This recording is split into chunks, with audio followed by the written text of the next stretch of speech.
नमस्कार, मी डॉक्टर गौरव गांगण. डॉक्टर माझा यूट्यूब चॅनलमध्ये आपले सर्वांचे स्वागत. आता आपल्या आजूबाजूला खूप पाऊस पडतोय. पाऊस पडल्यानंतर रस्त्यावर पाणी येते, त्याच्या गटारातून पाणी येते, अनेक ठिकाणी पूर येतोय. अशा पावसात अनेक आजार आपल्याला होऊ शकतात. त्यापासून आपण आपलं स्वतःचं रक्षण केलं पाहिजे. अशाच आजारातील महत्त्वाचा पण तितकाच घातक असा आजार म्हणजे लेप्टोस्पायरोसिस.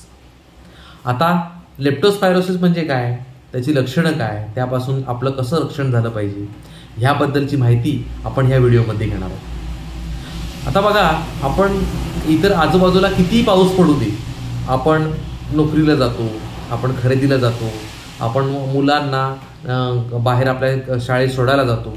म्हणजे बऱ्याच ठिकाणी आपण त्या पावसातनं आजूबाजूला फिरत असतो.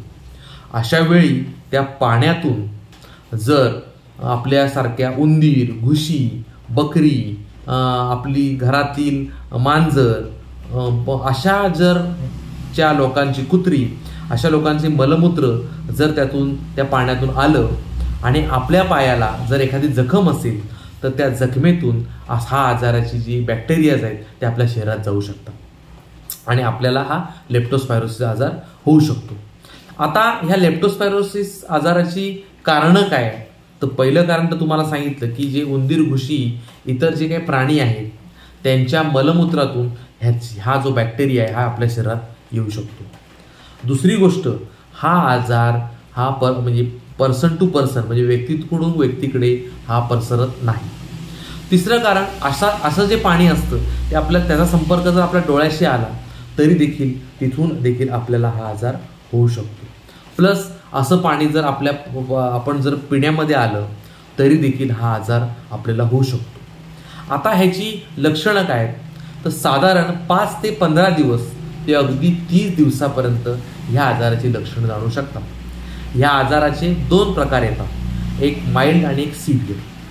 माइल्ड ह्या लेप्टोमध्ये जी लक्षणे येतात त्याच्यामध्ये पहिलं खोकला येणं, ताप येणं, थंडी भरून ताप येणं, अंगदुखी, उलट्या, जुलाब, अंगावर रॅश, एका प्रकारची रॅश येते, डोळे लाल होणं, अशा प्रकारची लक्षणं आणि महत्त्वाची म्हणजे अंगदुखी, अशा प्रकारची लक्षणं आपल्याला येतात. ह्यातून माणूस हा बरा औषधं घेऊन बरा होऊ शकतो.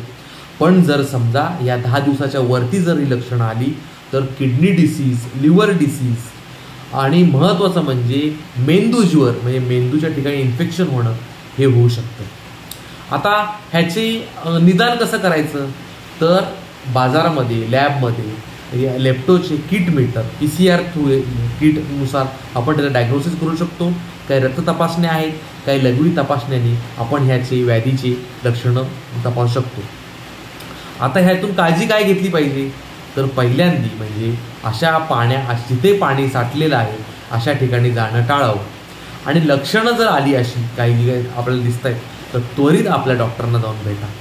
कारण का हा आजार दिसतो तसा सोपा नसून हा घातक होऊन मेंदूमध्ये इन्फेक्शन होऊ शकतं. तरी तुम्हाला दिलेली ही जी माहिती आहे ती आवडली असेल तर ह्या पावसाळ्यात तुम्ही नक्की काळजी घ्याल अशी मी आशा बाळगतो. धन्यवाद.